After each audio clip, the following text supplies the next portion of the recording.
सतलोक जाने के बाद में डीवीडी से नाम दीक्षा दी जाएगी, तो फिर 2009 से डीवीडी की शुरुआत किसने की? भगत जी चक्कर क्या होता है, आध्यात्मिक मार्ग का वही हमें सिस्टम समझना पड़ेगा कि काल और परमात्मा के क्या जो है वो एग्रीमेंट हुआ था। काल ने कहा था परमात्मा जबरदस्ती ना करना, तो परमात्मा ने जब वो सत्संग कर दिया, परमात्मा ने उससे पहले भी कई बार बोल दिया कि नाम देने का अधिकारी केवल परमात्मा होता है और मेरे अलावा कोई नामदान नहीं देगा, ठीक है। और वो डीवीडी परमात्मा ने 2005 में बना दी थी, ध्यान रखना, डीवीडी नाम की परमात्मा ने 2005 में बना दी थी। अगर डीवीडी से नामदान देना होता तो भगत जी फिर 2005 के 1 साल बाद करोथा कांड हुआ, गुरुजी 21 महीने जेल में रहे, तो उन 21 महीनों में डीवीडी से नाम दीक्षा क्यों नहीं दी गई? क्यों कोई नामदान केंद्र नहीं खोला गया? किसी के शुद्धिकरण की व्यवस्था भी नहीं की गई कि एक भी जगह कोई नामदान केंद्र खोला गया हो। क्यों नहीं खोला गया? क्योंकि गुरु का वचन था कि मेरे सतलोक जाने के बाद डीवीडी से नाम दिया जाएगा। जैसे ही गुरुजी कांड के बाद 2008 के लास्ट में आए और आश्रम में बहुत सारे भगत आने लग गए, बहुत सारी संगत नाम दीक्षा के लिए आने लगी, तो ये लोग तो गुरुजी को गुरु मानते ही नहीं थे, उनके परिवार वाले, भाई बंधु, रिश्तेदार, और यही लोग गुरुजी के आसपास रहा करते थे। तो इन लोगों ने गुरुजी को सलाह दी कि गुरुजी आप बहुत ज्यादा जो है आप मतलब परेशान हो जाते हो, आप क्या क्या काम करोगे, आप ये शास्त्रों का आप ये अध्ययन भी करते हो, आप भक्तों को आशीर्वाद भी देते हो, सत्संग भी करते हो, तो गुरुजी आपको भी थोड़ा बहुत तो समय चाहिए, टाइम चाहिए आराम के लिए। क्योंकि इन्होंने गुरु को परमात्मा नहीं माना, गुरु को अपने जैसा एक मतलब बूढ़ा इंसान मान रखा था।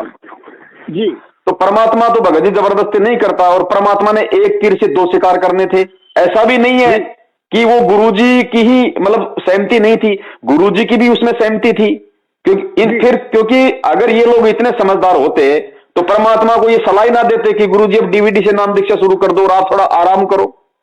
जब गुरु ने देखा ही नालायकों को इतना ज्ञान नहीं है, तो क्यों ना इनको एक झटका दे दिया जाए। जिस प्रकार 650 साल पहले परमात्मा ने उस गणिका माई को, जब ये मैनेजमेंट वाले जब वहां पे जो आश्रम के जो प्रबंधक थे, जब उसको आश्रम में बेचारी को परेशान करने लगे कि तू वैश्या है, सत्संग सुनने के लिए मत आया कर, तेरे कारण हमारे गुरुजी पूरे काशी में बदनाम हो रहे हैं, तब परमात्मा ने सोचा कि इतने साल मैंने ज्ञान दिया, इन नालायकों को यह भी समझ में नहीं आया कि कौन बदनाम होता है, और संगत के ये ठेकेदार बन गए, तो क्यों ना इनकी मैं एक वो फड़क निकाल लूं। तो ठीक इसी प्रकार परमात्मा को जब इन्होंने सलाह देनी शुरू की बात बात पे, भगत जी ये बात मैं कोई अपनी तरफ से नहीं कह रहा, जब 2012 में इन लोगों ने राष्ट्रीय समाज सेवा समिति का संगठन बनाया था, तो उसका इन्होंने जो बल्कि संविधान बनाया था 12-13 पेज का, तो उस संविधान के पेज नंबर जो पॉइंट नंबर 12 के ऊपर इन्होंने लिखा हुआ, वो मेरे पास रखा हुआ है, मैंने संगत में जो है मतलब भेज भी रखा है। उसके पॉइंट नंबर 12 पे सतलोक आश्रम मैनेजमेंट हरियाणा ने ये लिखा है कि उसमें लिखा है कि राष्ट्रीय समाज सेवा समिति संत रामपाल जी महाराज जी से किसी भी कार्य में कोई दिशा निर्देश नहीं लेगी, और संत रामपाल जी महाराज जी का काम केवल इतना है कि वो शास्त्रों का अध्ययन करे, भगत समाज को मतलब सत्संग करे। इसके अलावा संत रामपाल जी महाराज जी को बाकी सभी कामों से उनको फ्री रखा जाता है।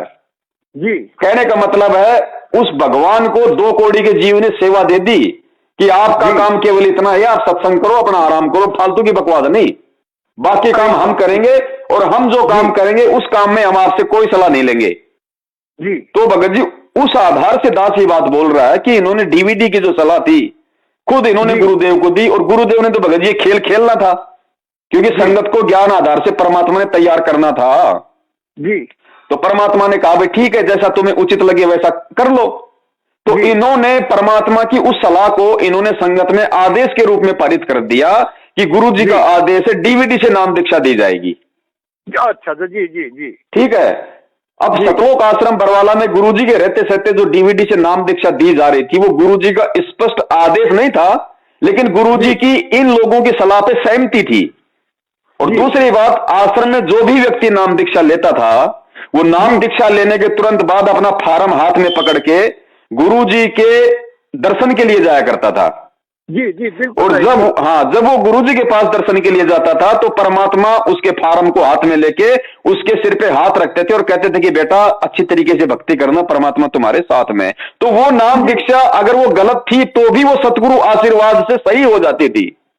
जी अब भगत जी गुरु से नाम दीक्षा लेने के बाद तब तक वो नाम काम नहीं करेगा जब तक गुरु आपको सर पे हाथ रख के आशीर्वाद नहीं देगा।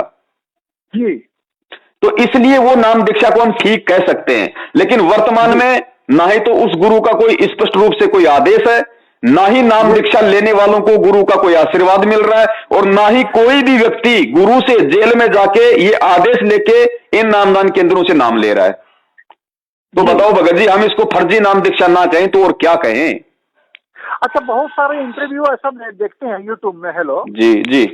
तो उस यूट्यूब में कोई बोल रहा है कि मैंने नाम दीक्षा लिया 14 को, 16 को, 18 को, 20 को डीवीडी से, और मेरे को बहुत ज्यादा लाभ हो रहा है। इसमें कहाँ तक सच्चाई है? देखो बड़े भाई, लाभ मिलते हैं, परमात्मा अवश्य लाभ देता है जी।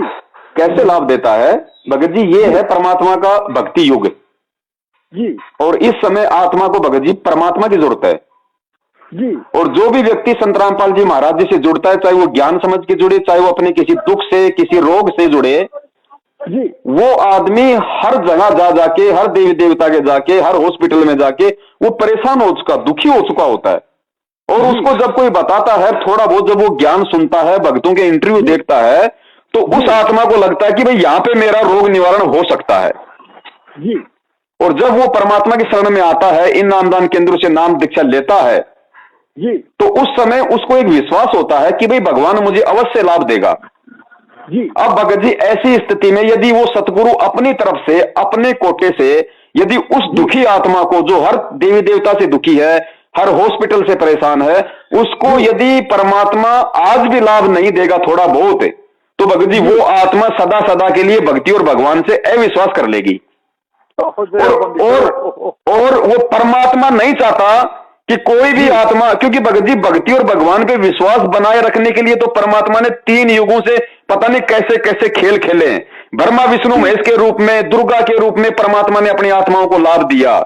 जी इस दुनिया का भक्ति और भगवान से विश्वास ना उठ जाए, परमात्मा ने मीराबाई के जहर को अमृत बनाया, वरना श्री कृष्ण की हिम्मत नहीं थी जहर को अमृत बनाने की, क्योंकि जो श्री कृष्ण खुद जहर लगे